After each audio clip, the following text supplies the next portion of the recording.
Exercise 5.2 पे आ जाएंगे। Fill in the blank in the following table given that a is the first term, d is the common difference and an द nth term. थोड़ी देर पहले हमने देखा था nth टर्म का एक्सप्रेशन होता है a plus n minus 1d।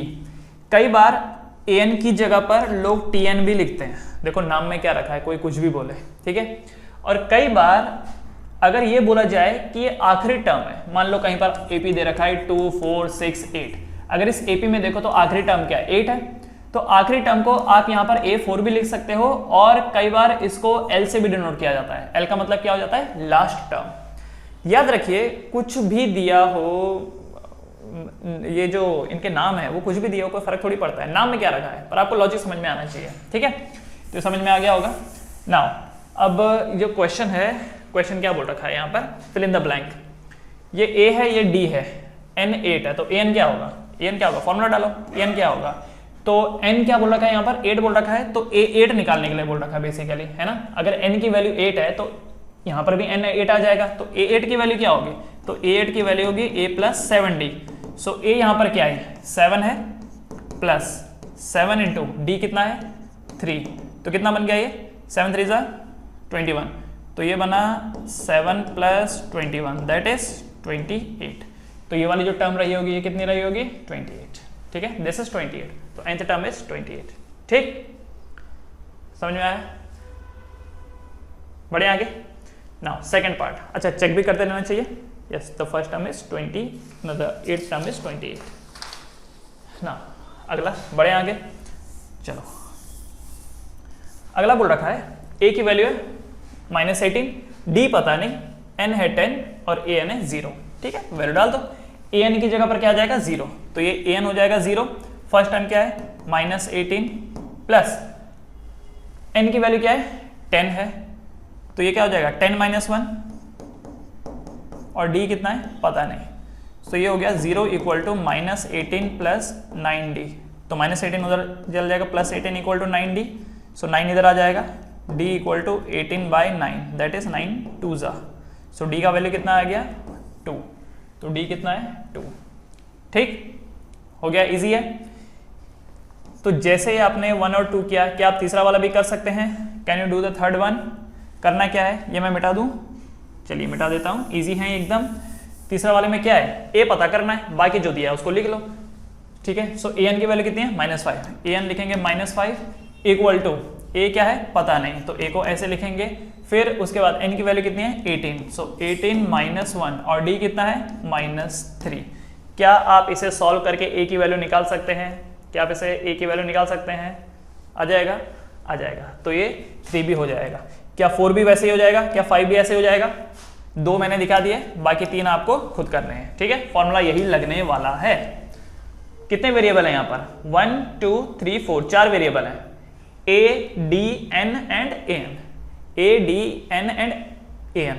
अच्छा एक चीज और मैं आपको बता देता हूं, n का मतलब होता है कि किस टर्म की आप बात कर रहे हो, ठीक है, और ये जो an होता है वो होता है value of n term, value of n term. कई बार बच्चे इसमें कंफ्यूज हो जाते हैं। n का मतलब क्या है कि किस टर्म की बात हो रही है, और an का मतलब क्या है कि जिस टर्म की बात हो रही है उसकी वैल्यू क्या है। इसको समझो जरा, जैसे मैंने लिखा है 2 4 6 8 10 12, इस AP को देखो, अगर मैं आपसे यहां पर पूछूं कि चौथी टर्म कौन सी है, चौथी टर्म कौन सी है, पहली टर्म, दूसरी टर्म, तीसरी टर्म, चौथी टर्म, तो ये चौथी टर्म है, इसीलिए इसका n कितना होगा 4, ये चौथी टर्म है, तो n की वैल्यू क्या है 4, और इस चौथी टर्म की वैल्यू कितनी है, तो इस चौथी टर्म की वैल्यू कितनी है 8 है, तो जो 8 होगा वो an होगा, an विल बी 8, क्योंकि ये चौथी टर्म है, सो इसलिए मैं ये भी बोल सकता हूं कि a4 की वैल्यू 8 है। समझ में आया, क्लियर। अब मैं यहां पर आपको बोलूं कि पांचवी टर्म पे हाथ रखो, तो पांचवी टर्म कौन सी है, 1 2 3 4 5, ये पांचवी टर्म है, और पांचवी टर्म की वैल्यू क्या है 10, ठीक है, तो पांचवी टर्म ये, सो n इक्वल टू 5, और उसकी वैल्यू कितनी है, n5 की वैल्यू कितनी है 10, क्लियर है। तो याद रखना n का मतलब टर्म और n का मतलब उसकी वैल्यू। चलो बढ़ेंगे आगे, नेक्स्ट पूछा गया है choose the correct choice in the following and justify. आपको करेक्ट चॉइस चूज करना है और जस्टिफाई करना है। Number 1, 30th term 30th term. 30th term का मतलब क्या हो गया, n is 30। 30th term of the AP, ये जो AP है आपके पास, इसका 30th टर्म क्या है, ठीक है, तो उसकी वैल्यू आपसे पूछी गई है। तो क्या क्या यहाँ पर पता है, एक तो टर्म 30th पूछी गई है, दूसरा है ये आपके पास AP है, क्या इसमें फर्स्ट टर्म पता है, फर्स्ट टर्म की वैल्यू कितनी है 10, क्या कॉमन डिफरेंस भी निकाला जा सकता है, 7 - 10 इज -3, 4 - 7 इज -3, ठीक है। तो आपसे 30th टर्म पूछा है, मतलब A30 पूछा है, तो मुझे बताओ A30 क्या होगा, A30 क्या होगा, A + 29D, A30 क्या होगा, A + 29D। आप ऐसे भी लिख सकते थे A + 30 - 1D। So A30 will be A = 10 + 29 × -3, तो ये बन जाएगा 10 प्लस माइनस का माइनस, अच्छा कितना हो गया 87, ठीक, दिस इज 87। सो 10 में से 87 गया तो कितना बचा, तो ये बन जाएगा -77 है। So this is the right option is -77, ठीक है बच्चे लोग, चेक कर लेंगे। सो राइट ऑप्शन इज -77, ऑलराइट। तो जल्दी से इसे लिख लीजिए, बहुत ही इजी क्वेश्चन है, सब इसी फॉर्मूले के ऊपर बेस्ड है, ये वाला जो फॉर्मूले होते हैं an = a + n - 1d, ठीक है। बढ़ते हैं आगे, 3 2 1 गो, बढ़ते हैं। 11th term of the AP, 11th term मतलब n = 11, 11th टर्म उसकी वैल्यू क्या है, ये आपसे पूछी गई है। तो फर्स्ट टर्म क्या है, a = -3, कॉमन डिफरेंस क्या है, कॉमन डिफरेंस क्या है, -1/2 से -3 माइनस कर लो, या फिर आप 2 में से -1/2 माइनस कर लो, ठीक है। 2 में से माइनस करेंगे -1/2, तो 2 + 1/2 हो जाएगा, 2 + 1/2 इज व्हाट, 2 × 4 + 1 5/2, तो कॉमन डिफरेंस कितना निकल के आया 5/2। तो 11th टर्म क्या होगी, A11 will be equal to A + 10D, तो A कितना है यहाँ पर -3 + 10 × D कितना है 5/2, 2 5 × 10, तो -3 + 5 5 × 25, 25 में से 3 गया तो कितना बचता है 22 ऑप्शन है, यस ऑप्शन नंबर बी। देखो ये क्वेश्चन इतने इजी हैं कि पहले आपको वीडियो पॉज करना है, उसके बाद सॉल्व करना है एंड फिर आंसर देखना है, ठीक है। 22 चेक करेंगे, यस द आंसर इज 22। बढ़ते हैं आगे, अगला क्वेश्चन, वीडियो को पॉज करो, सॉल्व करो और फिर आगे बढ़ो। इन the following AP find the missing number, इस AP में आपको मिसिंग नंबर निकालना है, तो कैसे निकाला जाएगा। अच्छा एक चीज देखो, आपको ऐसा नहीं लगता कि AP में ये नंबर और इस नंबर के जो बीच का नंबर आता है, बीच का नंबर इन दोनों का एवरेज है, चेक करें, ये देखो जरा 2 4 6 8, अच्छा 2 और 6 को कंसिडर करो, इन दोनों का एवरेज निकालो, क्या 4 निकाल के आता है, तो एवरेज कैसे निकालते हैं, इन दोनों नंबर को ऐड करो, डिवाइड बाय 2 करो, तो 2 + 6/2 करो, कितना होता है 6 7 8, 8/2 दैट इज 4, तो आया ना बीच वाला नंबर, ठीक है। सिमिलरली अगर मैं 4 और 8 का एवरेज निकालूं, 4 और 8 का एवरेज निकालूं, तो क्या वो 6 आएगा, चेक कर लेते हैं, 4 + 8 / 2, तो 8 और 4 12, 12/2 दैट इज 6, तो क्या ये 6 आ रहा है। तो इसलिए याद रखना AP में क्या होता है, जिस कोई भी एक नंबर सेलेक्ट करो, उसके आजू बाजू वाले नंबर का एवरेज निकालो, वो बीच वाला नंबर ही आएगा। इसका मतलब 2 और 26 का एवरेज निकालूंगा तो ये बीच वाला नंबर आएगा, तो निकाल लेते हैं, 2 + 26/2, तो कितना हो जाएगा 28/2 दैट इज 14, तो बीच का नंबर क्या हो जाएगा 14, ठीक है, बीच का नंबर क्या हो जाएगा 14। अब हो सकता है कुछ लोग बोले नहीं नहीं नहीं सर, यहाँ पे तो आपने AP का फंडा ही यूज नहीं किया, आपने तो कुछ और ही कॉन्सेप्ट यूज कर लिया, ठीक है, इधर आप ऐसा कर लो, इधर दूसरा तरीका भी है। तो क्या है दूसरा तरीका, दूसरा तरीका ये है कि मान लो ये नंबर है x, मान लो ये जो नंबर है ये नंबर है x, ठीक है, ये नंबर है x, तो इसका मतलब जो डिफरेंस x और 2 के बीच का होगा वही डिफरेंस 2 और x के बीच का होगा, है कि नहीं, क्योंकि कॉमन डिफरेंस सेम होता है। तो मैं यहाँ पे लिख लेता हूँ x - 2 will be equal to 26 - x, ले सकता ना, x में से 2 माइनस करेंगे तो जो डिफरेंस आएगा वही डिफरेंस 26 एंड x के बीच में होगा, सो x - 2 = 26 - x, तो -x उधर चल जाएगा तो क्या हो जाएगा +x, तो x + x इक्वल टू -2 उधर चल के +2, तो 26 + 2, तो 2x = 28, so x = 28/2 that is 14, तो ये देखो उससे भी वही आया, उससे भी वही आया, ठीक, ये लो 14 आए कि नहीं। तो ऐसा भी कर सकते हो और वैसा भी कर सकते हो। अब मुझे बताओ 13 और 3 के बीच का ही नंबर आ जाएगा, 13 और 3 के बीच का ये नंबर आ जाएगा, तो क्या नंबर होगा भाई वो, तो वो जो नंबर होगा 13 और 3 कितना हो गया 16, 16/2 करेंगे तो 8, ठीक है।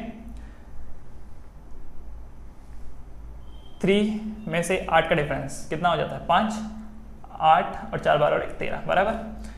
तो देखो इन दोनों के बीच का जो कॉमन डिफरेंस है वो कितना है -5 है।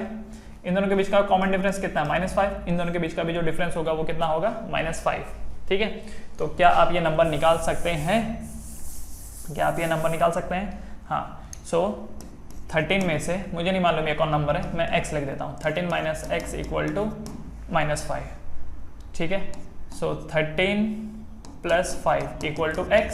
सो x = 5 6 7 8 18। तो ये जो नंबर है ये क्या रहा होगा? ये नंबर 18 रहा होगा, ठीक है।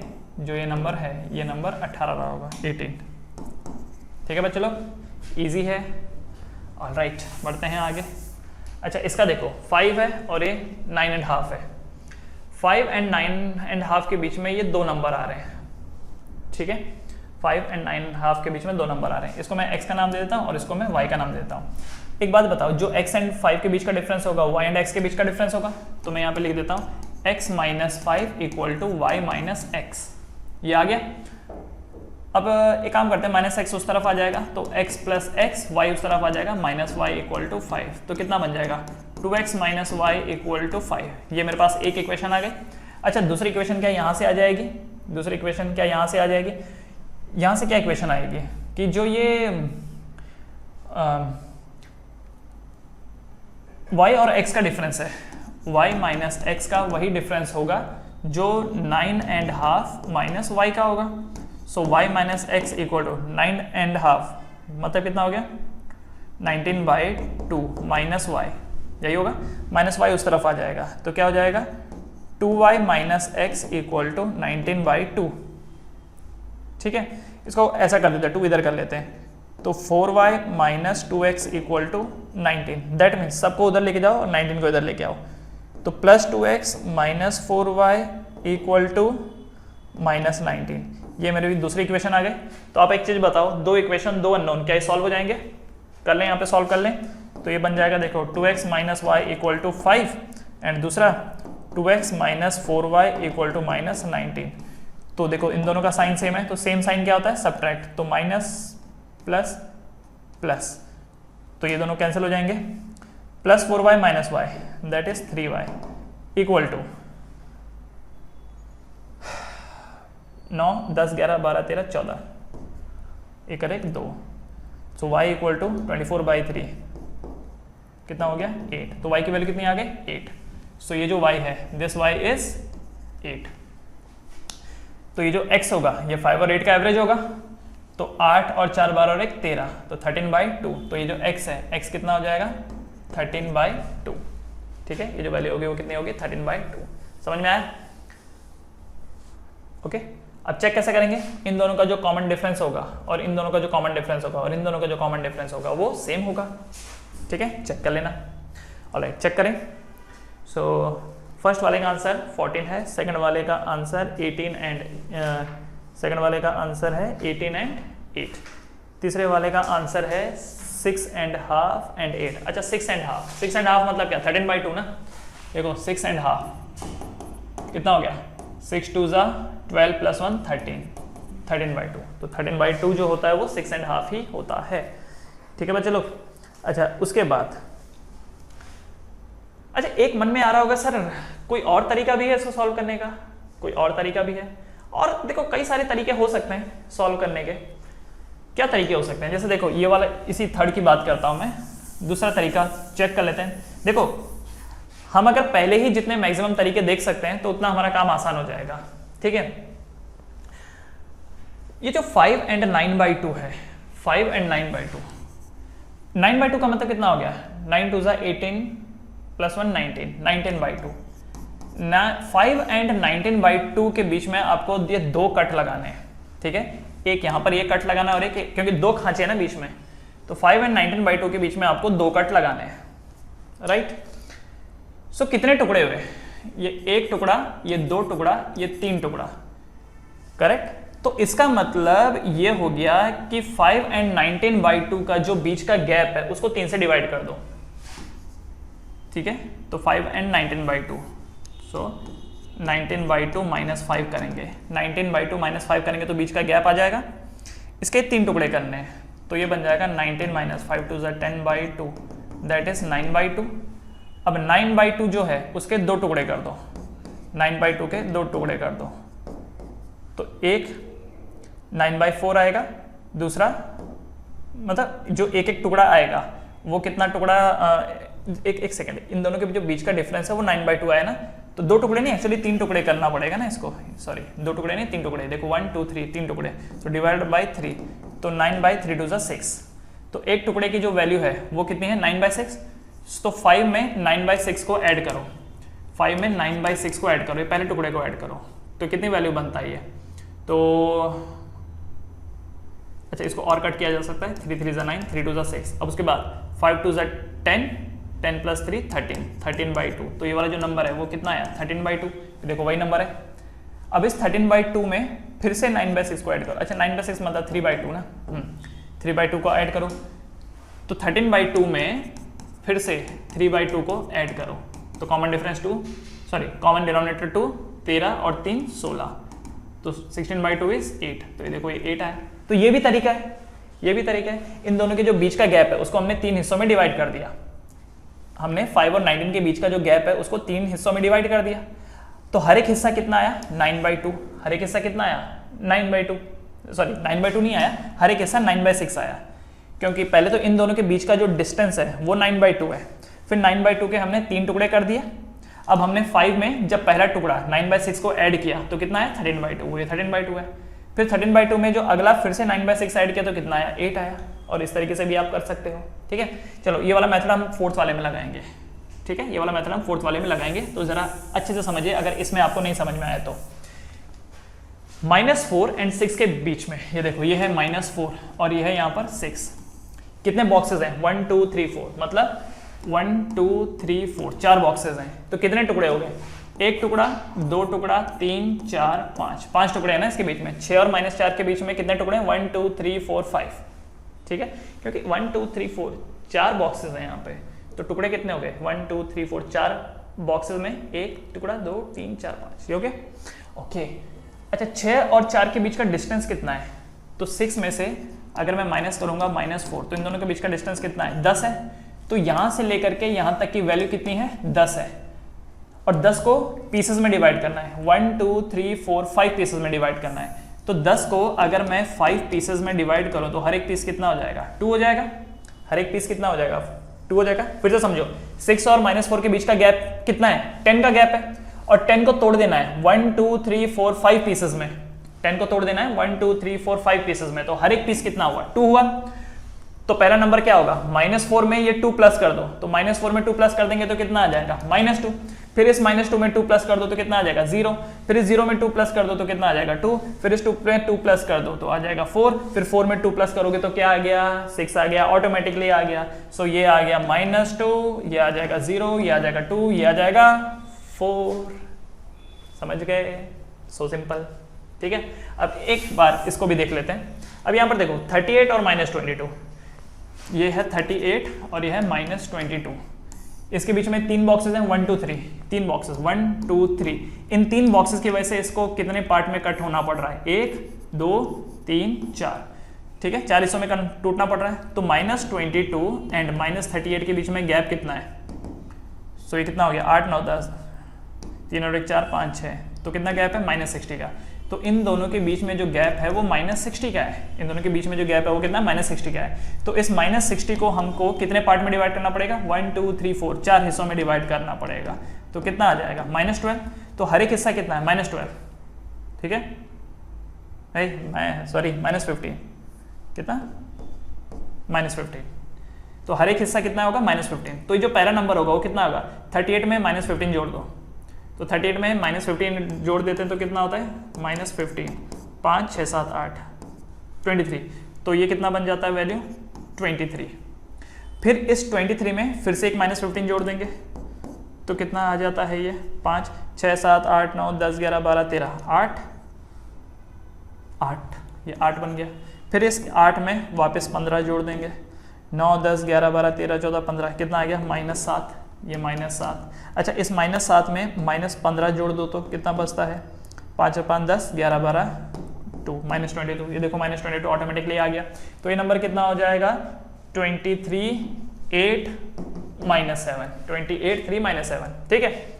अच्छा, ये वाला नंबर तो अब इजीली आ जाएगा क्योंकि जो डिफरेंस इसका होगा वही डिफरेंस इसका भी होगा। तो 38 और 23 के बीच में डिफरेंस कितना है?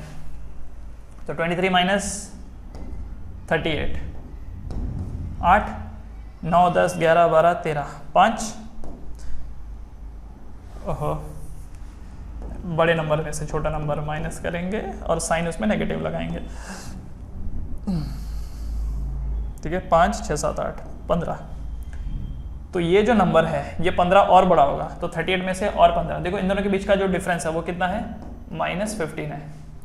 ठीक है, तो इसका मतलब ये वाला जो नंबर होगा ये 38 से भी बड़ा होगा। तो 38 में 15 ऐड कर दो, 8 और 4 12 और 1 13, 3 और 1 4 और 1 5 53, 3 और 1 4 और 1 5 53। So the number is 53।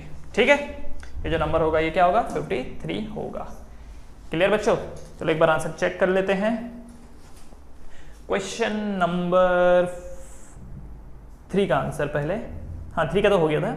4 का आंसर -2024। ठीक है, उसके बाद अगला वाला 53 23 8 -7।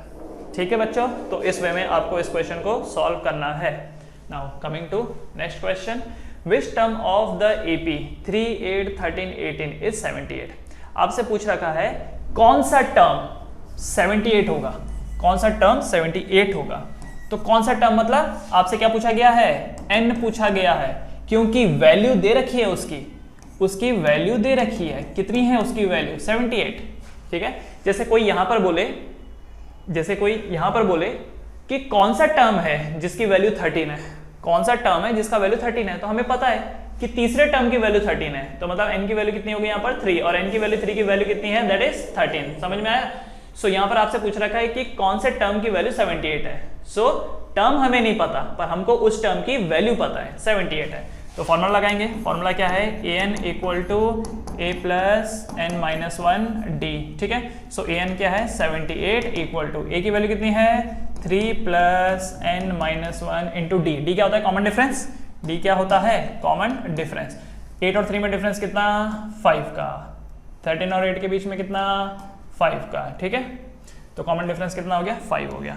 सो अब इसको सॉल्व करते हैं। यहाँ पर 5 लिखा, सॉल्व करते हैं। तो देखो सबसे पहले क्या होगा, ये 3 इधर चल जाएगा, 78 माइनस 3, या इतना छोटे छोटे स्टेप लिखने की जरूरत भी नहीं है। 3 को इधर ले लो, 78 में से 3 माइनस हुआ तो कितना हो गया? 75। 75 equal to n minus 1 into 5। अब क्या करना है? 5 इधर ले लो, डिवाइड कर लो।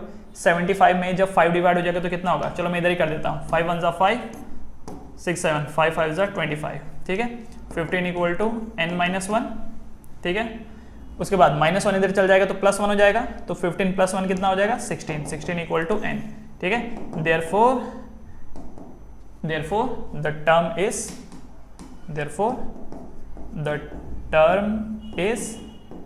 16। ठीक है, देयरफॉर द टर्म इज 16। तो 16वीं टर्म की वैल्यू 78 है। ठीक है, 16वीं टर्म की वैल्यू 78 है। चेक करेंगे। यस, ठीक है बच्चे लोग, तो बहुत ईजी क्वेश्चन है। वीडियो पॉज करके जल्दी से लिख लो। पहले खुद सॉल्व करना है, उसके बाद वीडियो देखना है। चलो बढ़ते हैं आगे।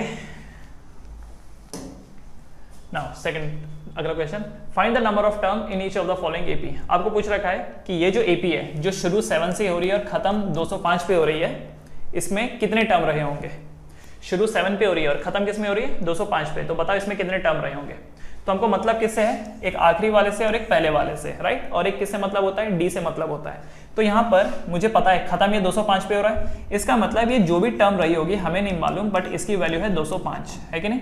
क्योंकि ये तो फर्स्ट टर्म है और ये आखिरी टर्म रही होगी, तो nth टर्म इज 205। और nth टर्म का फॉर्मूला भी अपने को पता होता है, a plus n minus 1 into D. तो आखिरी टर्म की वैल्यू कितनी है? 205 इक्वल टू पहली टर्म क्या है? 7 प्लस n माइनस 1, डी की वैल्यू कितना है? 13 और 7, 7 8 9 10 11 12 13। तो कॉमन डिफरेंस यहाँ पर कितना है? 6। ठीक है, तो पहले 7 इधर चल जाएगा, 205 में से 7 माइनस किया तो कितना हो गया?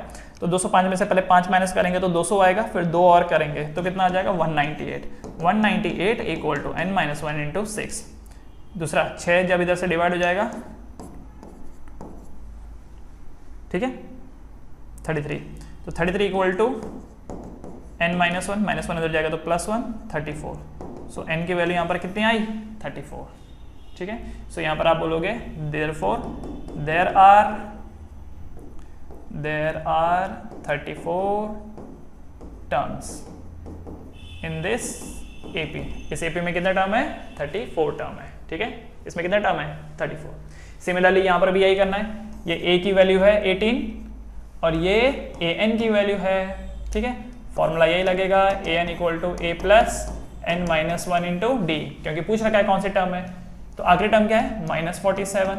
अच्छा, कोई आखिरी टर्म को एज ए TN भी बोले तो चलेगा, कोई इसको L भी बोले तो चलेगा, कोई फर्क नहीं पड़ता। तो आखिरी टर्म में -47 equal to 18 plus n minus one into D. अच्छा, यहाँ पर d कितना है, d यहाँ पर कितना है तो 18 और 15.5। 15.5 को मैं 15.5 लिख सकता हूँ ना, 15.5 को मैं 15.5 लिख सकता हूँ। तो 15.5 एंड 18 में कितने का फर्क है 15, 16, 17, 18 मतलब 2.5 का फर्क है, 2.5 का फर्क है। तो इसको 2.5 करके इसको सॉल्व कर लीजिए, ठीक है। आ जाएगा, पहले 18 यहाँ से माइनस हो जाएगा, फिर 2.5 यहाँ से डिवाइड हो जाएगा, तो आपको पता चल जाएगा। ऑलराइट, चलो इसको सॉल्व कर लीजिएगा। बढ़ते हैं आगे, बढ़े आगे। चलो next question, check whether -150 is a term of AP। ये एक AP है और पूछा है क्या इस AP के रास्ते में आगे चल करके -150 आएगा। आपको पूछा गया है क्या आगे चल करके इसके रास्ते में -150 आएगा। पहले कॉमन सेंस लगाते हैं, क्या ये नंबर घट रहा है, क्या ये जो नंबर है ये घट रहे हैं। हाँ, ये घट रहे हैं। 11 के बाद 8 हुआ, फिर 5 हुआ, फिर 2 हुआ, फिर धीरे धीरे करके नेगेटिव में भी तो होगा। नेगेटिव में होते होते सवाल है क्या -150 आएगा। चलो एक सवाल है, मैंने लिखा है यहाँ पर 2 4 6 8 10 डैश डैश डैश डैश, और मैंने आपसे पूछा है कि बताओ इसके रास्ते में 128 आएगा क्या। 2 4 6 8 10 के रास्ते में 128 आएगा। तो कैसे दिमाग लगाएंगे, एक तो ये नंबर बढ़ रहे हैं तो 128 भी बढ़ा हुआ नंबर है, दूसरा ये सारे नंबर इवन है, ये भी इवन है, तो क्या आएगा, डेफिनेटली आएगा। पर अगर किसी ने सवाल पूछा कि क्या 129 आएगा, क्या इसके रास्ते में 129 आएगा, तो 129 नहीं आएगा, क्योंकि 129 एक ऑड नंबर है, 129 एक ऑड नंबर है और ये सारे के सारे नंबर इवन है। तो 128 तो रास्ते में आ जाएगा, पर 129 रास्ते में नहीं आएगा, 129 रास्ते में नहीं आएगा, ठीक है। समझ में आया होगा। लेकिन ये हर बार ट्रू हो ये जरूरी नहीं है, ये जरूरी नहीं है। जैसे मान लो 4 डैशेस डैशेस, ये भी तो एक AP है, ठीक है। अब रास्ते में 26 आएगा कि नहीं आएगा, सवाल ये। अगर आप यहाँ पर दिमाग लगाओगे कि ये बढ़ रहा है तो ये भी बढ़ा हुआ है, ये इवन नंबर है तो ये भी इवन है, तो आना चाहिए, पर जरूरी नहीं है। क्यों नहीं है, क्योंकि डिफरेंस 4 का है ना। तो देखो 4 8 12 16, उसके बाद अगला नंबर कौन रहा होगा 20, उसके बाद 28, तो 26 तो आ ही नहीं रहा, 26 तो आ ही नहीं रहा। तो मोटा मोटा जानकारी हम ले सकते हैं, लेकिन एकदम बारीकियों से नहीं बता सकते। तो जैसे आपको लगा था कि इवन है, हो सकता है ये आए, हो सकता है नहीं आए, हम गारंटी नहीं दे सकते। इसलिए हमको क्या करना होता है, n की वैल्यू निकालनी होती है। हमको क्या करना है, n की वैल्यू निकालनी है। अगर n एक परफेक्ट नंबर आता है तो मतलब आएगा, और अगर n फ्रैक्शन में आता है तो मतलब नहीं आएगा। तो हम यहाँ पर क्या करेंगे, मान के चलेंगे कि ये हमारी nth टर्म है, ठीक है। हम मान के चलेंगे ये हमारी nth टर्म है, क्योंकि इसके रास्ते में 150 आ रहा है ना, तो मान के चलते हैं ये nth टर्म है, और फर्स्ट टर्म 11 है ही, और कॉमन डिफरेंस कितना है 8 9 10 11 -3 का। तो चेक करके देखते हैं कि n की वैल्यू कितनी है, चेक करके देखेंगे n की वैल्यू कितनी है। तो अगर n की वैल्यू एक परफेक्ट नंबर आती है, नेचुरल नंबर आती है, तो मतलब -150 रास्ते में होगा। पर अगर n की वैल्यू फ्रैक्शन में आती है तो इसका मतलब नहीं होगा। चेक करके देख लेते हैं। तो फॉर्मूला क्या है, an equal to a plus n minus 1d। So an कितना है -150 इक्वल टू पहला टर्म कितना है 11 प्लस n माइनस 1, d की वैल्यू कितनी -3। तो 11 पहले इधर चल जाएगा, -11 हो जाएगा, तो कितना हो जाएगा -161 equal to n minus 1 into -3। ये माइनस कैंसिल और यहाँ से ये वाला माइनस कैंसिल, ठीक है। और वैसे भी जब -3 इधर आएगा, जब ये -3 इधर आएगा तो माइनस से माइनस कैंसिल हो जाएगा। अगर आप ऐसा नहीं करना चाहते हो तो ये लो -161 डिवाइड कर दो -3 इक्वल टू क्या आ जाएगा, n-1, माइनस से माइनस कैंसिल। अब ठीक है, अब इसको सॉल्व करते हैं तो ये कितना हो जाएगा, 161 डिवाइडेड बाई 3, 11 3 3 ज़ा 9 10 11.0। तो ये वैल्यू कितनी आ रही है 53.6 इक्वल टू n-1, -1 इधर चल जाएगा तो क्या हो जाएगा 54. ये वाली वैल्यू हो जाएगी 54.6 इक्वल टू n। तो यहाँ पर n की वैल्यू है वो कैसी आ रही है, फ्रैक्शन में आ रही है, तो इसीलिए क्या -150 रास्ते में आएगा, नहीं आएगा। ठीक है, तो यहाँ पर आप लिखोगे since n is a fraction, n is a fraction. अब ये मत बोलना सर ये तो पॉइंट में है, फ्रैक्शन थोड़ी है। अरे पॉइंट में वही आते हैं जो फ्रैक्शन होते हैं, पॉइंट में वही आते हैं जो फ्रैक्शन होते हैं, क्योंकि जो परफेक्टली कट हो जाते हैं, खत्म हो जाते हैं, वो थोड़ी होते हैं। ठीक है, इसीलिए याद रखना पॉइंट बोलो या फ्रैक्शन बोलो एक ही बात होती है।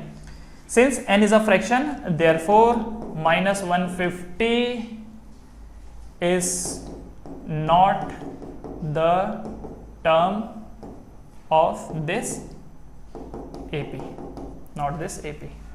ठीक है, समझ में आया? तो याद रखना जब कभी पूछा जाए कि किसी भी AP में ये वैल्यू आएगी क्या रास्ते में, तो चेक क्या करना है n। अगर n फ्रैक्शन होगा तो नहीं आएगी, पर अगर n एक परफेक्ट नेचुरल नंबर है तो आएगी। ठीक है, जैसे आपने कभी दोस्त को बोला कि चल पार्टी दे, आपके दोस्त ने बोला कि ये काम करना 30 फरवरी को आना। अब आप चेक करो 30 फरवरी आता भी है क्या, तो आपको पता चलेगा नहीं आता, तो इसका मतलब वो पार्टी नहीं देगा। ठीक है, क्योंकि वो नंबर आता ही नहीं है। समझ गए? यहाँ पे वैसे हिसाब किताब है। किसी भी सीरीज में या तो नंबर 1 होगा, या तो फर्स्ट टर्म होगी, या तो सेकंड होगी, या तो थर्ड होगी, या तो फोर्थ होगी, या तो नंबर 54 ही होगा, या तो 55 ही होगा। 54.6 नंबर थोड़ी होता है कुछ। ठीक है, इसलिए नहीं है। चलो अगला, find the 31st term, find the 31st term of an AP। मतलब n की वैल्यू यहां पर क्या है 31st, तो 31st टर्म आपको निकालनी है। whose 11th टर्म इज 38, मतलब 11th टर्म कितना है उसका, 11th टर्म है 38 एंड 16th टर्म इज 73, और 16th टर्म क्या है 73। इस बार आपको ना डायरेक्टली नहीं दिया हुआ है कि ये A है और ये D है, इस बार ऐसा दिया हुआ है, दो अलग अलग केसेस दिए हुए हैं और पूछ रखा है कि 31st टर्म क्या होगी। ठीक है भाई, तो 31st टर्म निकालनी है ना। सो A31 क्या होगा, A प्लस 30D होगा, है कि नहीं। 31st टर्म निकालनी है तो इसका मतलब A प्लस 30D, तो आपको A की वैल्यू डालनी होगी और आपको D की वैल्यू डालनी होगी। पर सवाल है क्या यहाँ पर A और D पता है, यहाँ पर तो सीरीज ही नहीं दी हुई है। तो यहाँ पर एक काम यहाँ पर करेंगे कि जो दिया है इंफॉर्मेशन उसकी हेल्प से पहले ये लिखेंगे। A11 कितना दे रखा है 38, राइट। 11th टर्म कितनी है 38 है। इसका मतलब मैं लिख सकता हूँ A11 equal to A plus 10D। 11th term क्या होगी A plus 10D। Similarly 16th term क्या होगी, 16th term A plus 15D। ठीक है, that will be A plus 15D। तो A11th टर्म कितनी है 38, तो मैं यहाँ पर लिख देता हूँ 38 इक्वल टू A की वैल्यू यहाँ पर कितनी है नहीं पता, A plus 10D। So A plus 10D equal to 38 and यहाँ पर 16th वाली टर्म की वैल्यू कितनी है, तो 16 वाली टर्म की वैल्यू 73 दी हुई है। That means 73 is equal to A plus 15D। अब मुझे बताओ कि आपके पास दो इक्वेशन है और दो अननोन है, तो क्या आंसर आ जाएगा A और D का? बिल्कुल आंसर आ जाएगा। तो देखो ये मेरी इक्वेशन 1 है, this is my equation 1 and this is my equation 2। एक के नीचे एक लिख देता हूं मैं।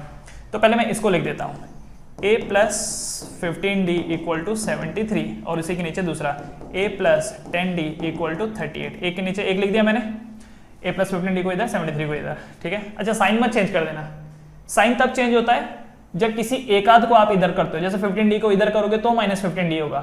यहाँ पर हमने पूरे RHS को LHS में कर दिया और पूरे LHS को RHS में कर दिया, तो साइन चेंज करने की जरूरत नहीं होती है उसमें। ठीक है, जब किसी एक आध को करते हो तब जरूरत पड़ती है।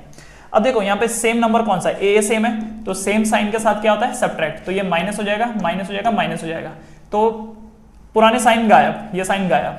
ठीक है, प्लस A से minus A cancel, 15D minus 10D 5D, 5D। अब 73 में से 38 गया, 73 माइनस 38 कितना हो जाता है 8, 9 10 11 12 13 5 3 4 5 6 35, तो 5D equal to 35। So D equal to कितना हो जाएगा 7। D का वैल्यू कितना आ गया 7। अब किसी भी एक इक्वेशन में डाल दो, किसी भी एक इक्वेशन में डाल दो। चलो इसमें डाल देते हैं 38 equal to a plus 10 into 7, so 38 equal to a plus 10 7 ज़ा 70, so a equal to 38 minus 70, so a का वैल्यू कितना आ जाएगा 70 में से पहले 30 गया तो कितना हो जाता है 40, 40 में से 8 गया तो कितना बचता है 32, ये कितना बच जाएगा माइनस 32, ठीक है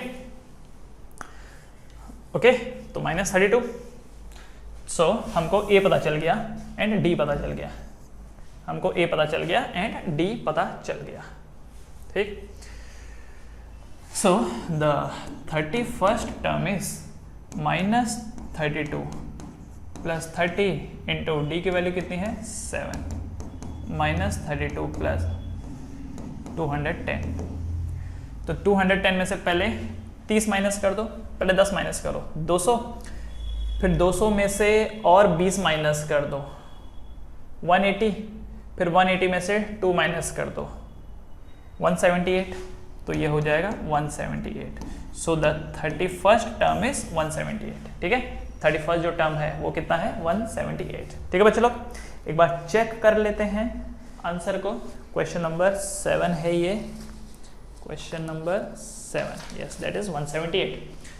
तो किया क्या हमने, हमको 11th टर्म की वैल्यू पता थी, हमको 16th टर्म की वैल्यू पता थी, तो 11th टर्म क्या होगा a plus 10d, 16th term क्या होगा a प्लस 15d, दोनों का इक्वेशन लिखा, दोनों को डिवाइड किया, जिसकी वजह से सब्ट्रैक्ट किया, जिसकी वजह से a का वैल्यू मिल गया, d का वैल्यू मिल गया।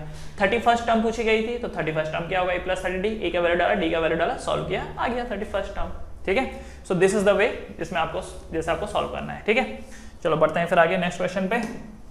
Next question is an AP consist of 50 term, एक एपी है जिसमें 50 टर्म्स है, ठीक है 50 टर्म है, मतलब n कितना है 50, of which third term is 12, मतलब a3 की वैल्यू कितनी है 12, एंड लास्ट टर्म इज 106, मतलब an की वैल्यू कितनी है 106।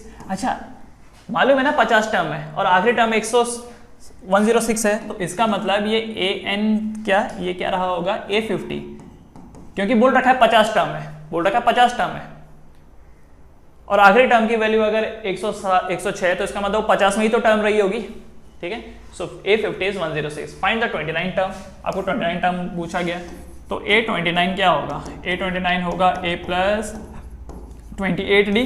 अब यहाँ पर क्या करोगे, a की वैल्यू डालोगे और d की वैल्यू डालोगे और आंसर निकालोगे, पर ना तो आपको a पता है ना d पता है, लेकिन हमको ये पता है कि जो थर्ड टर्म है वो 12 है, तो थर्ड टर्म 12 है, इसका मतलब a प्लस 2d की वैल्यू कितनी है 12, क्योंकि क्या बोल रखा है a3 12 है ना, सो a3 इज 12 राइट, और a3 क्या होता है a प्लस 2d, तो ये मेरी इक्वेशन नंबर 1 आ गई। सिमिलरली आखिरी टर्म a50, a50 कितना है, a50 कितना है 106, इसका मतलब a plus 49d, a plus 49d is 106, this is my equation number 2 right. अब इन दोनों को डिवाइड करेंगे, a प्लस नॉट डिवाइड, एक के नीचे एक लिखेंगे, a plus 49d equal to 106, a plus 2d equal to 12, subtract करो, माइनस माइनस माइनस, ये दोनों cancel, 47d is equal to ये कितना बचा, ये बचा 4 और ये बचा 9, 94, सो d का वैल्यू कितना आ जाएगा 94/47, आई थिंक 94/47 इज 2 ज़ा, तो d का वैल्यू कितना आ गया यहाँ पर 2 आ गया, ठीक है।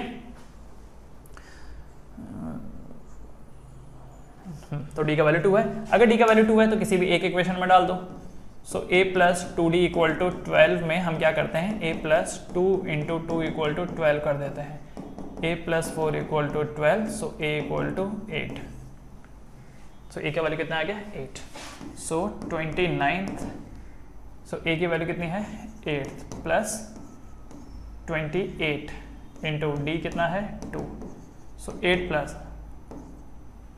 56, तो कितना हो गया 6 और 6 12, 13 14 64, सो 29 टर्म इज 64, ठीक है। 29 टर्म कितनी हो जाएगी 64, बिल्कुल पिछले क्वेश्चन जैसा ही था ये, ऑलराइट 64।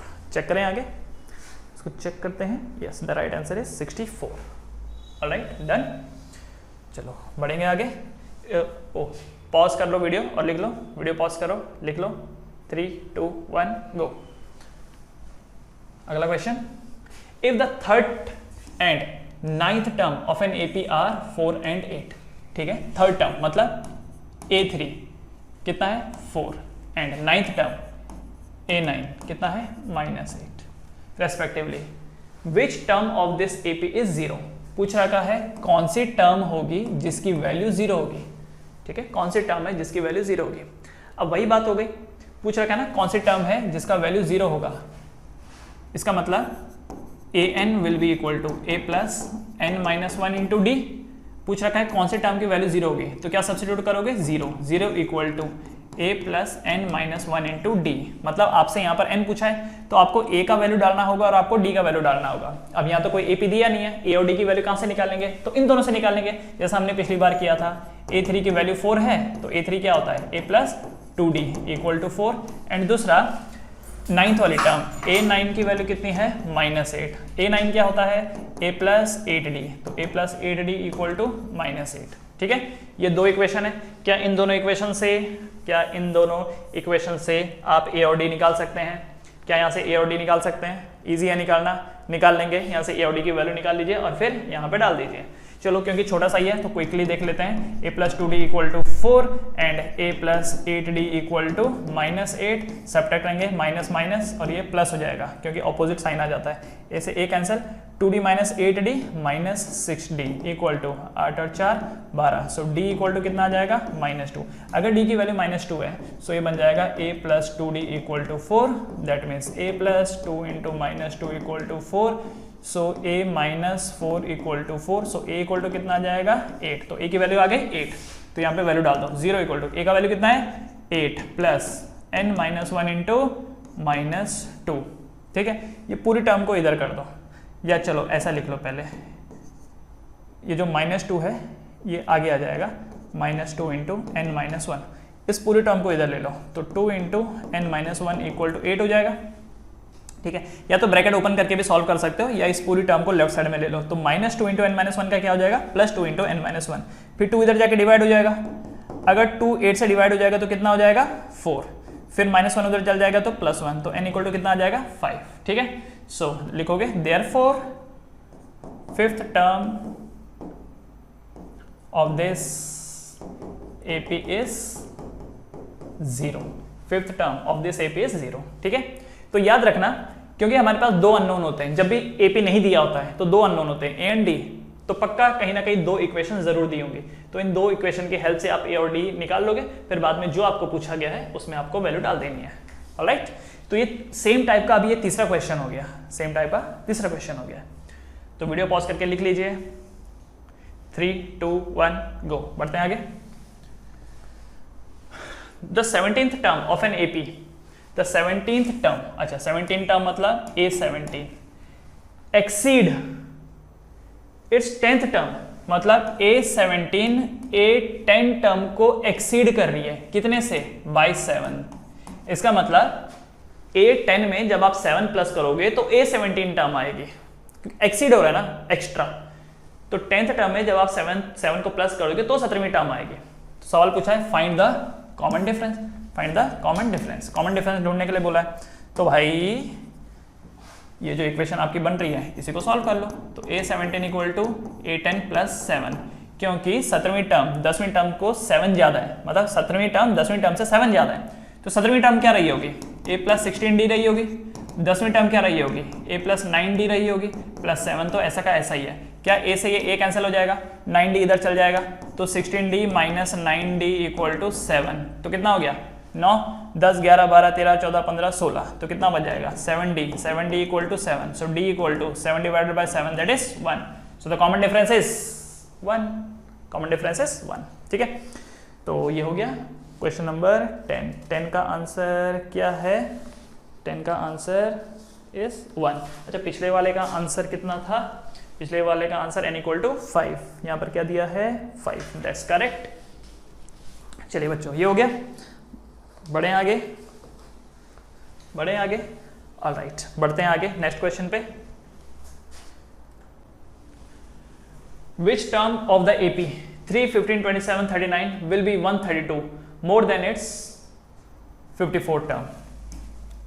आपको बोल रखा है कौन सी टर्म 132 ज्यादा होगी उसकी 54th टर्म से, ये पूछ रखा है। और एपी क्या है, ये एपी दिया हुआ है, पूछ रखा है which term of the AP, कौन सी term will be 132 more than it's 54th term, कौन सी टर्म 132 ज्यादा होगी उसके 54th टर्म से। तो ये इक्वेशन आ गई। तो an की वैल्यू क्या होगी, a plus n minus 1d, a 54 कितना होगा, a प्लस 53d प्लस क्या होगा 132। क्या a से a कैंसिल हो जाएगा क्योंकि दोनों में a सेम है, ये हो गया। अच्छा, उसके बाद क्या मैं यहाँ पर d की वैल्यू डाल सकता हूँ, यहाँ पे d कितना हो जाएगा, 15 में से 3 गया तो कितना होता है 12, 27 में से 15 गया तो कितना होता है 12। सो d का वैल्यू यहाँ पर कितना है 12, ठीक है। तो d का वैल्यू है यहाँ पर 12 और a का वैल्यू कितना है 3। तो a को 3 सब्स्टिट्यूट करके भी कट कर सकते थे या तो पहले भी कर सकते हो, ठीक है। सो d का वैल्यू यहाँ पर है 12 इक्वल टू 53 इंटू 12 प्लस 132। तो कितना बनाइए जरा देखो, n minus 1 into 12 equal to, तो ये कितना बन गया, ये कितना बन गया 63 प्लस 132। तो 636 प्लस 132 कितना होता है 6, 7, 8, 3 और 3 6, 768। सो ये हुआ n minus 1 into 12 equal to 768। फिर 12 इधर डिवाइड हो जाएगा, n minus 1 equal to 768 upon 12। तो कितना बना ये, कट करेंगे तो 72 एंड 48 बचता है, ठीक है 64। So n minus 1 equal to 64। So n equal to minus 1 उधर जाके प्लस 1 हो जाएगा तो कितना बन जाएगा 65, ठीक है। इसका मतलब द टर्म इज 65, ठीक है। Therefore the term is 64th, ठीक है। तो ये जो 64th टर्म है, 64th टर्म 54th टर्म से 132 ज्यादा है, राइट, ठीक है। कॉपी कर लीजिए, चेक करते हैं इसका आंसर। यस, आंसर है 65। बढ़े आगे, वेरी इजी क्वेश्चंस, सिर्फ इक्वेशन फॉर्मुलेट करनी है आपको। Next question, 2 APs have the same common difference. Okay, 2 AP है यहां पर और दोनों का जो कॉमन डिफरेंस है वो सेम है। The difference between their 100th term is 100। What is the difference between there 1000 term, ठीक है। तो देखो 2 AP है, मान लेते हैं कि जो पहला वाला AP है उसके नंबरिंग कुछ ऐसा है A, फिर दूसरा अगला क्या नंबर होता है A plus D, A plus 2D, A plus 3D and so on, ठीक है। तो ऐसा समझ लो कि जो पहला वाला AP है उसका फर्स्ट टर्म A है एंड कॉमन डिफरेंस D है, एंड जो ये दूसरा वाला AP है इसका फर्स्ट टर्म है A1 एंड कॉमन डिफरेंस तो दोनों का सेम है, इसलिए इसका कॉमन डिफरेंस कितना हो गया D हो गया। समझ गए, दोनों अलग अलग AP है, इसका पहला जो फर्स्ट टर्म है वो A है और इसका फर्स्ट टर्म क्या है A1, और क्योंकि बोल रखा है कि कॉमन डिफरेंस दोनों का सेम है तो इसका भी D है और इसका भी D है, ठीक है। तो the difference between there 100 term, अच्छा इसकी जो 100 टर्म होगी A100 क्या होगी, वो A प्लस 99D यही होगी, और इसकी 100 टर्म क्या होगी A100 will be equal to A1 plus 99D यही होगा, क्योंकि इसकी फर्स्ट टर्म है A1 और इसकी फर्स्ट टर्म है A। तो बोल रखा है कि the difference between their 100th term is 100। तो इनका जो 100 टर्म है उसका डिफरेंस कितना है 100, मतलब A100 माइनस, अच्छा इसको नया नाम दे देते हैं, इसको A डैश दे देते हैं, ठीक है। A100 minus A dash 100 is equal to 100, ये आपको दे रखा है, ठीक है। This is your given information कि the difference between their 100th term, मतलब इसकी जो 100 टर्म है वो A100 है और इसकी जो 100 टर्म है वो A डैश 100 है। तो इन दोनों का जो डिफरेंस है वो 100 है। आपसे पूछ रखा है what is the difference between there 1000 term, आपसे पूछा है कि उनकी जो 1000 वाली टर्म है उसमें डिफरेंस कितना होगा, उसमें डिफरेंस कितना होगा, ये आपसे पूछा गया है, ठीक है, ये आपसे पूछा गया है। ऑलराइट, तो एक काम ये करते हैं, पहले ये बताओ A1000 क्या होगा, इस वाले के लिए 1000 कितना होगा A प्लस 999D, ठीक है, और इसके लिए 1000 वाली टर्म क्या होगा A डैश प्लस 999D। तो यही सवाल आपसे पूछा गया है, ठीक है, ये सवाल आपसे पूछा गया है। सो इसको ब्रैकेट को ओपन करो, a plus 999D minus a dash minus 999D, right. क्या यहां से ये कैंसिल हो जाएगा? 999D कैंसिल, बचा क्या? a माइनस ए डैश, बचा क्या? a minus A dash. और आप एक चीज बताओ मुझे, a माइनस ए डैश की वैल्यू कितनी है? a माइनस ए डैश की वैल्यू कितनी है? तो ये जो एक्सप्रेशन दिया हुआ है इससे हम लोग निकाल लेते हैं। तो मैं यहाँ पे सॉल्व कर देता हूँ। ये देखो, इस वाले एक्सप्रेशन को सॉल्व करते हैं। a 100 क्या होगा? a 100 होगा a प्लस 99D, ठीक है, माइनस a, ये कितना हो जाएगा? a डैश, ये वाली a डैश 100 की वैल्यू कितनी हो जाएगी? a1 प्लस 99D, और इसकी वैल्यू कितनी है? 100 है, ठीक है। इसका भी ब्रैकेट ओपन करेंगे, a plus 99D minus a1 minus 99D is equal to 100, ठीक। इससे ये कैंसिल हुआ, रिजल्ट क्या आया? a minus a1 equal to 100, a minus a1 equal to 100। और ये जो a माइनस a1 की वैल्यू 100 है, इसको हम यहाँ पे सब्स्टिट्यूट कर देंगे। तो a माइनस a1 की वैल्यू 100 है, तो यहाँ पर भी a माइनस a1 की वैल्यू क्या हो जाएगी? 100, ठीक है। a माइनस a1 की a डैश की वैल्यू कितनी हो जाएगी? 100। तो इससे क्या पता चलता है? इससे ये पता चलता है कि अगर 100 टर्म का डिफरेंस 100 है तो 1000 वाली टर्म का जो डिफरेंस होगा वो भी 100 निकल के आएगा, ठीक है। समझ गए? फिर से एक बात समझो, 100 वाली टर्म कितनी होगी? a प्लस 99D, और a डैश 100 कितना होगा? a1 plus 99D। इन दोनों का डिफरेंस 100 है, तो इन दोनों को यहाँ पे अलग अलग सब्स्टिट्यूट किया, तो सॉल्व करने के बाद हमको a माइनस a डैश की वैल्यू 100 मिली। फिर पूछा गया था 1000 वाली टर्म का डिफरेंस क्या होगा? तो a 1000 माइनस a डैश 1000, तो a 1000 होगा a प्लस 999D, और a डैश 1000 होगा a dash plus 999D। 999D से 999D कैंसिल, बचा क्या? a minus a dash. तो a माइनस a डैश की वैल्यू क्या होगी? तो यहाँ से हमको पता है कि a माइनस a डैश, एक सेकंड, मैंने यहाँ पे डैश क्यों लिख दिया? एक्चुअली ये 1 था, है ना, क्योंकि कहीं पर मैंने 1 लिखा है, कहीं पर 2 लिखा है। तो ये जो चीज़ है, ये डैश ना लिख करके इसको मैं a1 लिखूंगा, ठीक है। इसको आप भी ठीक कर लीजिए, अगर लिख लिया है तो ये 1 है एक्चुअली, सो ये a1 है, ठीक। हाँ, अब सही है। हाँ, सो a माइनस a1 की वैल्यू कितनी हो जाएगी? 100 हो जाएगी, क्योंकि यहाँ से a माइनस a1 की वैल्यू कितनी निकल के आई? 100 निकल के आई, ठीक है। समझ में आया आप लोग को? यहाँ पर डैश है, यहाँ पर डैश इसलिए है क्योंकि ये टर्म की बात हो रही है।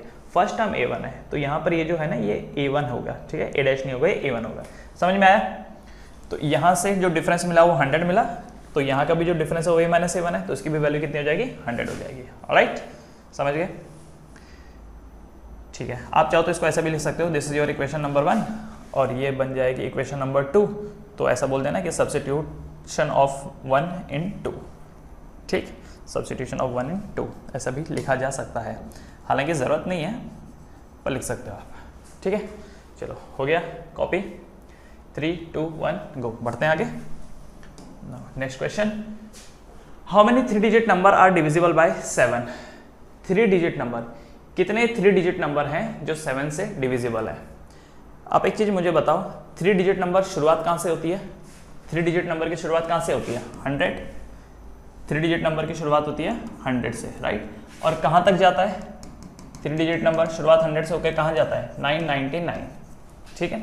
शुरुआत 100 से होगी और जाएगा कहाँ? 999। पर आपको क्या बोल रखा है कि कितने 3 डिजिट नंबर हैं जो डिविजिबल बाय 7 है, जो डिविजिबल बाय 7 है। तो आपको ये देखना है कि 3 डिजिट नंबर में 7 से जो डिविजिबल होते हैं वो शुरू कहाँ पर होते हैं और एंड कहाँ पर होते हैं, ठीक है। तो पहला नंबर जो 7 से डिविजिबल हो वो कौन सा नंबर है? तो एक काम करो, ये जो 100 है ना, वो डिवाइड बाय 7 करके देखो, तो ये कितना बन जाएगा? 7 जा, ओके। इसका मतलब जो पहला नंबर होगा वो देखो, ये 14 पॉइंट, ये ऐसा रहा है 14.2, मतलब कि अगर मैं 7 को 14.2 से मल्टीप्लाई करूं तो लगभग 100 आएगा, राइट। पर 14.2 तो कोई नंबर नहीं होगा, या तो नंबर 14 ही हो सकता है या तो नंबर 15 ही हो सकता है। मतलब कि 14 इंटू 7 करूंगा तो वो 100 से कम हो जाएगा, और 15 इंटू 7 करूंगा तो 100 से ज्यादा हो जाएगा। तो 7 इंटू 15 कितना होता है? 7 इंटू 15 इज 105। इसका मतलब जो पहला नंबर है जो 100 से जो 7 से डिविजिबल है वो है 105। चेक करके देख लो, क्या 105 पहला नंबर है जो 7 से डिविजिबल है? यस, क्योंकि अगर आपने 7 को 14 से मल्टीप्लाई किया होता तो ये नंबर कितना होता है? 7 4 28, 7 1 7 8 9 98। पर 98 तो एक 2 डिजिट नंबर है ना, वो 3 डिजिट नंबर थोड़ी है। तो 100 से लेके 99 के बीच में जो पहला नंबर है जो 7 से डिविजिबल है वो कितना है? 105 है। अब चेक करते हैं कि आखिरी नंबर कौन सा है, आखिरी नंबर कौन सा है जो 7 से डिविजिबल है। तो एक काम करते हैं, 999 को 7 से डिवाइड करके देखते हैं, ठीक है।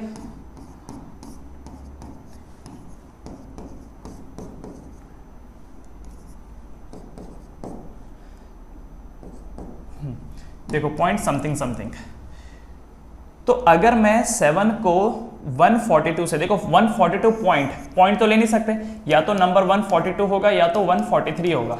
अगर मैं 7 को 142 से मल्टीप्लाई करता हूं तो ये नंबर कितना बन रहा है?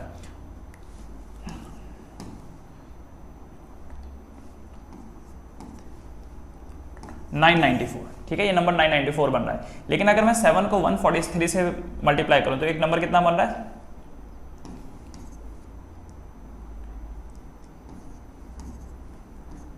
1001 तो 4 डिजिट हो गया, तो इसका मतलब नंबर क्या हो गया? आखिरी नंबर 994, ठीक है।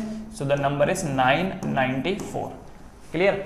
तो देखो करना क्या है, पता लगाने के लिए जिसकी भी बात कर रखी है उससे डिवाइड कर दो, तो जो ये नंबर आएगा, ये जो नंबर आएगा इसको फिर आपको क्या करना है, इसको जैसे ये तो फ्रैक्शन हो गया 142 पॉइंट समथिंग समथिंग, ये तो फ्रैक्शन हो गया।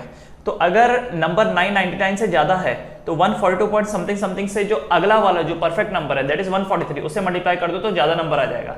बट अगर 142 से करोगे तो नंबर थोड़ा छोटा हो जाएगा, दैट इज 994, ठीक है। तो जो पहला नंबर है, पहला नंबर जो 7 से डिविजिबल है वो कौन है? 105। और जो आखिरी नंबर है 7 से डिविजिबल है वो क्या है? 994। क्योंकि अगर इसके बाद जाओगे तो 999 को क्रॉस कर जाएगा और 4 डिजिट में आ जाएगा, ठीक। अब आपसे पूछा कि how many 3 digit number, how many का मतलब n आपसे पूछा गया है, कितने नंबर हुए जो उससे डिविजिबल है। अब इस सीरीज में देखो, जरा एक चीज समझो, इस सीरीज में देखो जो ये a है, a कितना हो जाएगा? 105। क्योंकि देखो 100 से आपको मतलब नहीं है, आपको 999 से मतलब नहीं है, इनसे आपको मतलब नहीं है, भले ये 3 डिजिट है पर 7 से थोड़ी डिविजिबल है। तो पहला नंबर जो 7 से डिविजिबल है वो 105 है, और जो आखिरी नंबर है वो क्या है? 994 है, ठीक है। तो पहला नंबर इज 105। अच्छा, कॉमन डिफरेंस यहाँ पर क्या होगा? कॉमन डिफरेंस क्या होगा? 7 होगा, क्योंकि पहला नंबर अगर 105 है तो अगला नंबर +7 होकर के आएगा, क्योंकि 7 से डिविजिबल है ना, 7 से डिविजिबल है। तो अगला जो नंबर होगा वो ऑब्वियसली 7 के मल्टीपल में होगा, तो इसका मतलब उसमें जो डिफरेंस होगा वो कितना होगा? 7 का ही होगा, ठीक है। और जो ये आखिरी नंबर है 994, ये आखिरी नंबर है an की वैल्यू कितनी होगी? 994, ठीक। अब मैं इस an को एक्सपेंड कर सकता हूं, तो an क्या हो जाएगा? a + n-1d = 994, यही हो जाएगा। अब वैल्यू डालेंगे a की, 105 + n-1, d का वैल्यू कितना है? 7 = 994। तो ये क्या हो जाएगा? n-1 × 7 = 105, उधर जाके माइनस हो जाएगा, तो 994 में से माइनस करेंगे 105, कितना हो गया? 5 6 7 8 9 10 11 12 13 14, ये हो गया 9, ये हो गया 8, और ये 9 में से 1 गया तो कितना बचता है? 8, 889। दिस नंबर इज 889, ठीक, ओके। अब क्या होगा अगला? ये जो 7 होगा ये 889 से डिवाइड हो जाएगा, सो n-1 = 889/7। तो कितना बचा ये? 7 1 7, okay,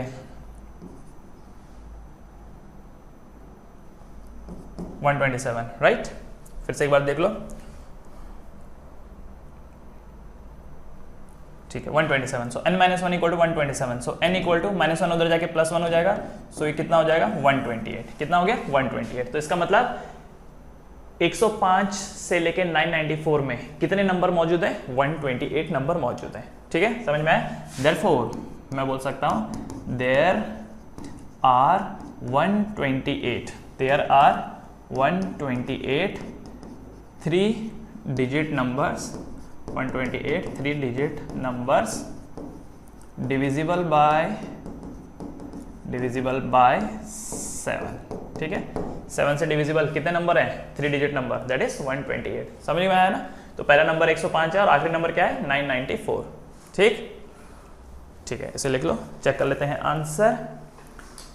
answer. The right answer is 128। ठीक है बच्चों लोग, चलो आगे बढ़ते हैं। 3, 2, 1 गो, बढ़ेंगे आगे।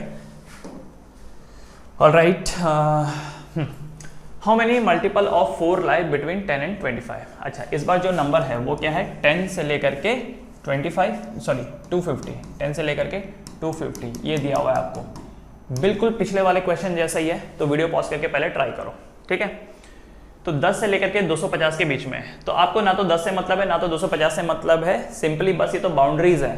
तो 10 के बाद पहला कौन सा नंबर है जो 4 से डिविजिबल है? सोच के बताओ तो। जैसे 4 1 4, 4 2 8, 4 3 12। तो यहाँ तो डायरेक्टली पता चल गया कि जो पहला नंबर है जो 10 के बाद आता है और 4 से डिविजिबल है वो है 12। और आखिरी नंबर क्या है? तो आखिरी नंबर के लिए क्या करेंगे? 250 से 4 को डिवाइड कर देंगे। ठीक है,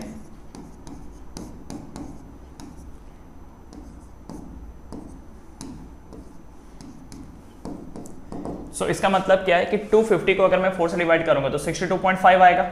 आपके पास दो ऑप्शन है, या तो आप 62 ही लोगे या तो 63 ही लोगे, बराबर। अगर 4 को 63 से मल्टीप्लाई करोगे तो ये जो नंबर है ये 250 से ज्यादा हो जाएगा। 4 को 63 से मल्टीप्लाई करोगे तो जो ये नंबर आएगा वो 250 से ज्यादा हो जाएगा।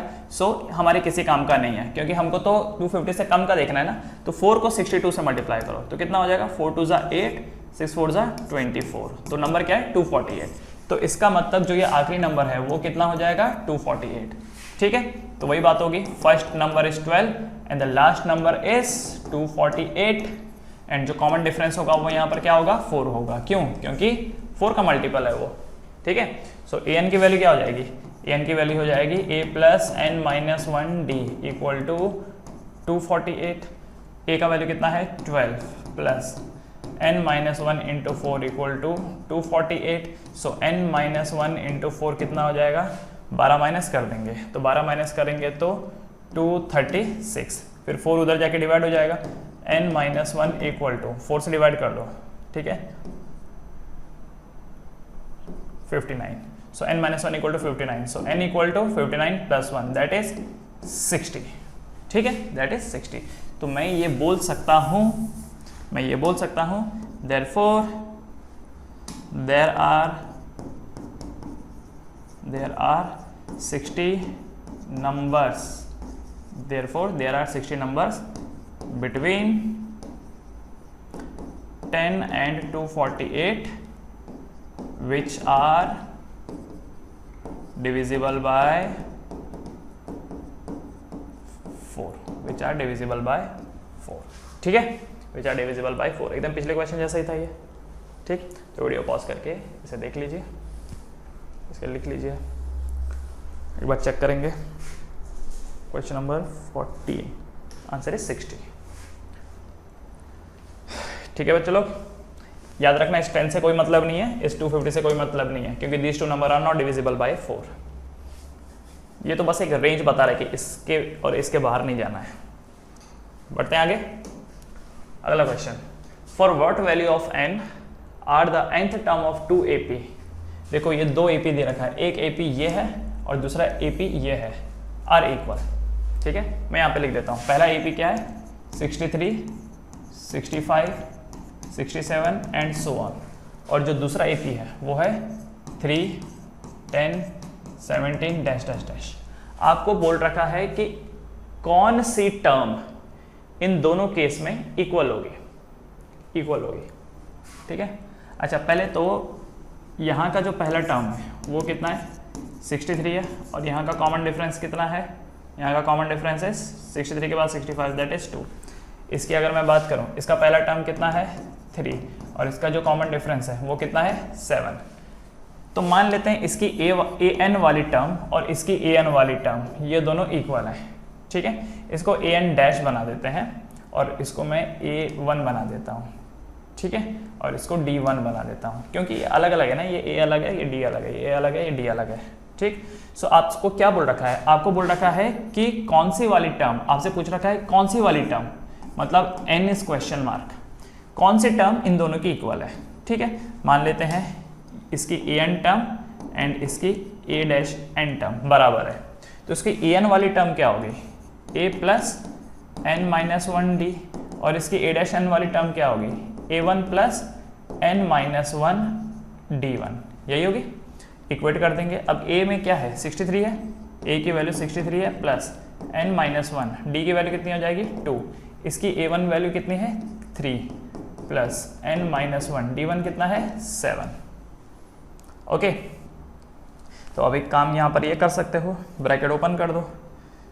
तो पहले काम करो, ये जो 3 है 3 इधर चल जाएगा और 63 से माइनस हो जाएगा, तो 3 जब इधर आएगा 63 से माइनस हो जाएगा तो क्या रह जाएगा 60 रह जाएगा, प्लस ब्रैकेट ओपन करो 2 इंटू एन, 2n माइनस 2 1 ज़ा 2 इक्वल टू 3 तो उधर जाके गायब हो चुका है, 7 इंटू एन 7n माइनस 7। अब n वालों को एक तरफ ले जाओ एंड नंबर को एक तरफ, तो एक काम करो -7 को इधर लेके आ जाओ, तो 60 माइनस 2 प्लस 7 हो जाएगा इक्वल टू राइट साइड में क्या है 7n एंड 2n को उधर लेके जाओ तो माइनस 2n हो जाएगा। ठीक है, तो 60 में से 2 गया 60, अच्छा एक काम करो -2 प्लस 7 कितना हो जाता है +5, +5 जब 60 से जुड़ेगा तो कितना हो जाएगा 65 equal to 7n minus 2n 5n, so n equal to कितना हो जाएगा 65/5। तो सॉल्व करने के बाद कितना आया 5 1 ज़ा 5, 5 3 ज़ा 15, मतलब n equal to 13, n equal to 13। ठीक है, तो इससे क्या पता चलता है, देयरफॉर 15th टर्म, नहीं 15 नहीं 13, हाँ, therefore 13th term of both AP are equal, of both AP are equal। ठीक है, तो इन दोनों AP का 13th टर्म सेम है, इन दोनों AP का 13th टर्म सेम है। ठीक है बच्चे लोग,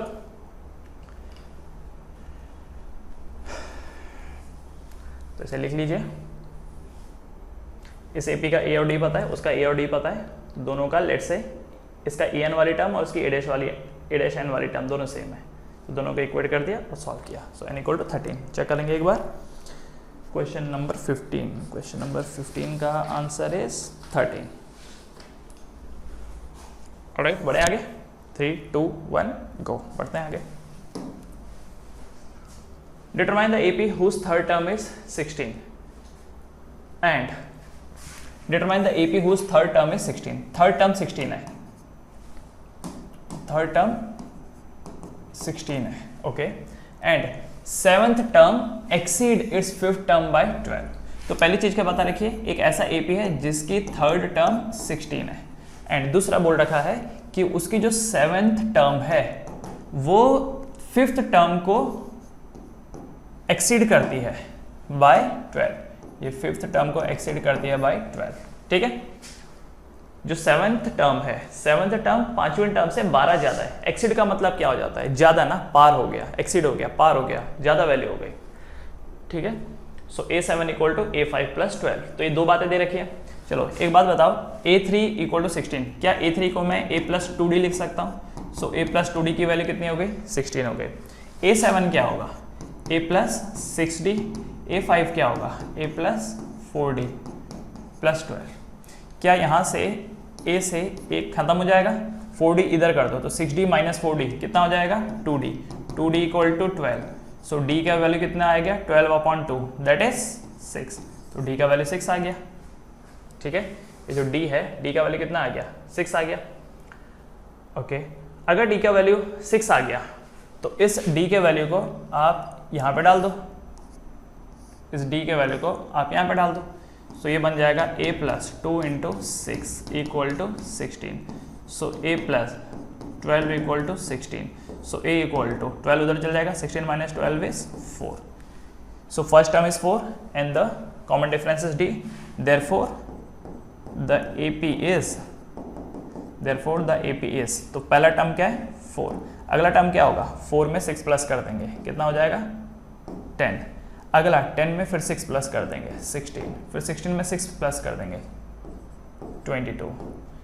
ठीक है, सो ये जो है ये क्या है, ये AP है, this is the AP 4 10 16 22 and so on. तो देखो क्या फर्स्ट टर्म 4 है, क्या कॉमन डिफरेंस अभी में 6 है, देखो 6 6 6 एंड सो ऑन। ओके, समझ गए होंगे। चलो चेक करते हैं। क्वेश्चन नंबर 16 का आंसर इज यस 4, 10, 16, 22। इसको लिख लीजिए वीडियो पॉज करके। 3, 2, 1 गो। बढ़ते हैं आगे। Find the 20th term from the last digit. क्या पूछा है आपको? 20th टर्म आपसे पूछा है। From the last term of the AP 3, 8, 13, 253। Okay, देखो ये AP है 3, 8, 13 dash dash dash dash dash 253। आपसे बोल रखा है पीछे से आपको 20th टर्म निकालनी है। पीछे से आपको 20th टर्म निकालनी है, मतलब n की वैल्यू यहाँ पर कितनी हो गई? 20। तो निकालना क्या है? A20 आपको निकालना है। ठीक है, आपको क्या बोल रखा है? 20th टर्म निकालना है, पर कहाँ से? पीछे से निकालना है। अगर आप इस तरफ से निकालोगे तो क्या ये चीज आपके लिए फर्स्ट टर्म का काम करेगा? क्योंकि उल्टा देख रहे हो, उल्टा देख रहे हो, ठीक है ना। तो उल्टा देख रहे हो तो इसी वजह से फर्स्ट टर्म क्या हो जाएगी? 253। फर्स्ट टर्म क्या हो जाएगी? 253। अगर सीधा देख रहे होते तो फर्स्ट टर्म 3 हो जाती, उल्टा देख रहे हो तो फर्स्ट टर्म ये हो जाएगी। दूसरा कॉमन डिफरेंस। अब आप एक चीज सोचो, ये जो नंबर है 3 और 8 के बीच में डिफरेंस कितना है? 5 का। 8 और 13 के बीच में डिफरेंस कितना है? 5 का। तो इस डायरेक्शन में जाओगे तो कॉमन डिफरेंस इज +3, लेकिन अगर उल्टा आओगे तो कॉमन डिफरेंस इज +3 +5। सीधा जाओगे तो कॉमन डिफरेंस इज +5 और उल्टा जाओगे तो कॉमन डिफरेंस इज -5। यस और नो? क्योंकि लेफ्ट से राइट जाते वक्त बढ़ रहा है ना, इसलिए कॉमन डिफरेंस क्या होगा? पॉजिटिव।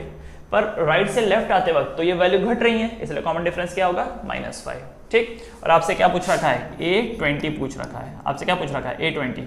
ठीक है, A20 क्या होगा? A + 19D। तो A क्या हो जाएगा? 253 + 19 इंटू D का वैल्यू कितना हो जाएगा? -5। तो सॉल्व कीजिए ज़रा, प्लस माइनस का माइनस, 19 इंटू 5 यहाँ पे सॉल्व कर लेते हैं। 95 माइनस 95, सो 253 में से 95 को माइनस करेंगे तो 5, 6, 7, 8, 9, 10, 11, 12, 13, 8, उसके बाद 9, 10, 11, 12, 13, 14, ये 4 और ये क्या हो जाएगा? 148। This is 148। ठीक है, सो 20वीं टर्म लास्ट से जो ये 20वीं टर्म है वो कितनी है? 148। ठीक है, the 20th term from the last will be 148। Okay, check करेंगे एक बार क्वेश्चन नंबर 17। एक सेकेंड, 253 में से 95 माइनस किया तो 158। ओह, एक बार शायद माइनस करने में गड़बड़ कर दी क्या? 5, 6, 7, 8, 9, 10, 11, 12, 13, ये 8 हो गया। उसके बाद ये 9, ये 4 हो जाएगा। 9, 10, 11, 12, 13, 14, 5, 158, सॉरी 158 है बच्चों ये। This is 158, this is 158। ठीक है, सही कर लीजिएगा, मैंने गलती से 148 लिख दिया था, दैट इज 158। बढ़े आगे, चलो अगला question. The sum of the 4th and 8th term of an AP is 24. तो क्या बोल रखा है? The sum of 4th term and 8th term of an AP is 24 and the sum of 6th and 10th term is 44. ठीक है, 6th term and 10th term is 44. Find the first 3 term of an AP. पहली 3 term आपको निकालनी है, बहुत ही simple है, पहले भी कर चुके हो, ट्राई करो। A4 क्या हो जाएगा? A + 3D। A8 क्या हो जाएगा? A + 7D equal to 24। तो A + A कितना हो जाएगा? 2A + 7, 8, 9, 10, 10D equal to 24। तो 2A + 10D इक्वल टू 24। फिलहाल इतने पे रखते हैं। A6 क्या हो जाएगा? A + 5D। A10 कितना हो जाएगा? A + 9D equal to 44। तो ये क्या हो जाएगा? 2A + 14D equal to 44। ये मेरी इक्वेशन नंबर 1 है, ये इक्वेशन नंबर 2 है। दोनों को एक के नीचे एक लिख देता हूँ मैं, तो ऐसे लिखूंगा, देखो 2A + 14D equal to 44 and दूसरा 2A + 10D equal to 24। Subtract करेंगे, माइनस माइनस माइनस, 2A से 2A cancel, 0. 14d minus 10d 4d equal to 44 minus 24 20. So d equal to 20 by 4 5. So d का वैल्यू कितना आ जाएगा 5 आ जाएगा. ठीक है, अगर d का वैल्यू 5 आएगा तो किसी भी एक एक्सप्रेशन में डाल दो. चलो d का वैल्यू 5 को मैं इस वाली इक्वेशन में डाल देता हूँ. ठीक है, सब्स्टिट्यूटिंग इन इक्वेशन 1. आपको एग्जाम में ऐसा नहीं करना है, ये लाइन वाइन ऐसे नहीं बनानी है. आपको लिखना है substituting d equal to 5 in equation 1. ठीक है, आपको ऐसा लिखना है substituting d equal to 5 in equation 1. तो देखो ये क्या बन जाएगा 2a plus 10 into 5 equal to 24. सवाल ये है कि हम यहाँ पर सब्स्टिट्यूट क्यों कर रहे हैं. हम इसलिए करें ताकि d का वैल्यू डालने पे आपको a का वैल्यू मिल जाएगा. तो अगर a मिल गया तो फर्स्ट टर्म मिल गई, फिर उसमें d प्लस करोगे तो सेकंड टर्म, फिर उसमें भी d प्लस करोगे तो थर्ड टर्म, फिर d प्लस करोगे तो fourth term and so on. तो बन जाएगा. ठीक है, ये जो AP है ये आ जाएगा. So 2a plus 5 tens are 50 equal to 24. So 2a equal to 24 में से 50 गया तो कितना बचता है -26. सो a इक्वल टू -13. a का वैल्यू कितना आ जाएगा -13. ठीक है, 2 उधर से डिवाइड हो जाएगा, 2 1 2 2 3 6. ऑलराइट, देयरफॉर फर्स्ट 3 टर्म क्या होगा, therefore the AP will be. तो पहला टर्म कितना है -13. पहला टर्म -13. दूसरा टर्म -13 में 5 प्लस कर दो तो कितना हो जाएगा 6 7 8 9 10 11 12 13 -8. और 5 ऐड कर दो, 5 6 7 8 -3. ठीक है, तो देख रहे हो सभी में 5 5 ऐड हो रहा है. पहले 3 टर्म पूछी गई थी तो पहले 3 टर्म ही लिखना है, ज़्यादा लिखने से कुछ ऐसा एक्स्ट्रा मार्क्स नहीं मिलने वाला. पहले 3 टर्म बोली तो पहले 3 टर्म लिख दी, -13 -8 -3. ठीक है बच्चे लोग. ठीक है, चलो बढ़ते हैं, पर चेक कर लेते हैं. -13 -8 -3. ऑलराइट, इसे वीडियो पॉज करके लिख लो. 3 2 1 गो. बढ़ते हैं आगे. Subbarao started work in 1995 at an annual salary of 5,000. ठीक है, and received an increment of 200 each year. In which year did his income reaches to 7,000? ठीक है, तो मान लेते हैं कि जो उसने शुरुआत किया था वो 5,000, मान लेते क्या दिया ही हुआ है, शुरुआत 5,000 से किया था और आपसे पूछ रखा है कि कौन से साल में उसकी जो सैलरी है वो 7,000 हो जाएगी. हमें नहीं पता है. लेट्स से n ईयर बाद, मान लेते हैं n साल बाद उसकी जो सैलरी है वो 7,000 हो जाएगी. ठीक है, एक और चीज़, जो उसको इंक्रीमेंट मिल रहा है वो कैसा मिल रहा है 200. इसका मतलब हर साल जो डिफरेंस मिल रहा है उसको 200 रुपये का मिल रहा है, 200 रुपये का मिल रहा है. ठीक है, तो पूछ रखा है कि इन विच ईयर, शुरुआत कहाँ से हुई थी 1995 से हुई थी.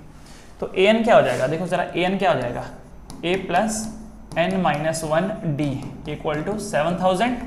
a क्या है 5,000, तो 5,000 प्लस n-1 d का वैल्यू कितना है 200 इक्वल टू 7,000. 5,000 उधर चल जाएगा, 7,000 से माइनस हो जाएगा तो क्या हो जाएगा n-1 into 200 equal to 7,000 minus 5,000 is 2,000. फिर 200 उधर जाके डिवाइड हो जाएगा. So n-1 equal to 2,000 divided by 200. तो कितना हो गया, यहाँ पे देखो ज़रा, 2 से 2 0 cancel, 2 0 cancel, 2 1 2 0. So n-1 equal to 10 आ रहा है. सो n इक्वल टू कितना हो जाएगा 11. इसका मतलब 11 साल बाद, therefore after 11 years his salary will be 7,000. ठीक है, दैट इज ये किसका साइन है, दैट इज का, दैट इज ऑन 1995 में 11 साल ऐड कर दो तो कितने हो जाते हैं, ये लो 11 ऐड कर दो, 5 और 1 6 और 1 10. ओहो मैंने कहा दिया, हाँ हम 11 साल ऐड कर दो, 5 और 1 6 9 और 1 10, 2006 में. ठीक है, दैट इज ऑन 2006. तो क्योंकि 1995 में 11 साल ऐड करेंगे तो क्या आएगा 2006. तो 2006 में जाकर के उसकी सैलरी कितनी हो जाएगी 7,000. क्लियर. ठीक है, लिख लीजिए, चेक करेंगे. यस 11 साल. After 11 year.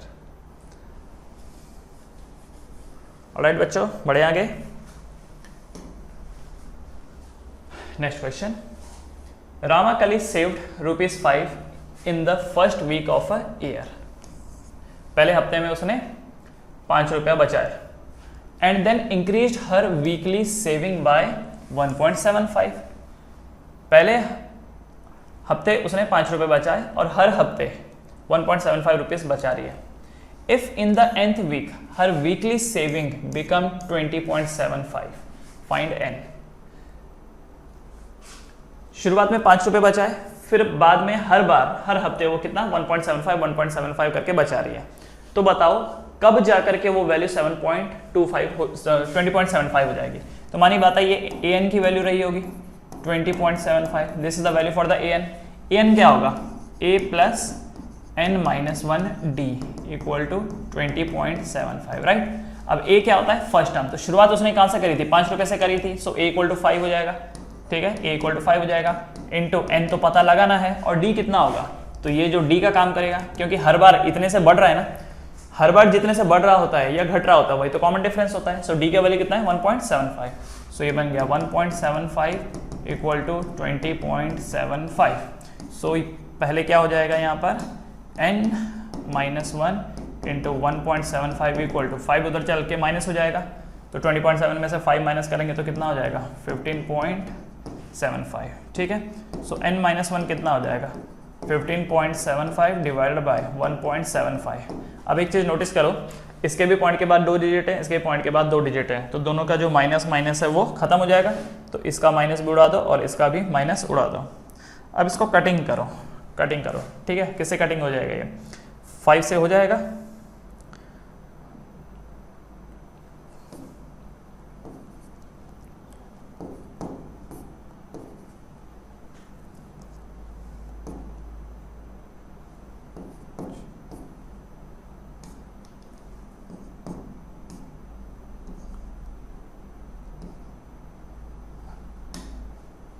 क्योंकि मैं 5 से कट कर रहा हूं, ठीक है। 9 से, तो n-1 की वैल्यू कितनी है n-1 equal to 9, so n equal to कितना हो जाएगा 10, n इक्वल टू 10। तो इससे क्या पता चलता है, therefore in 10th week her saving becomes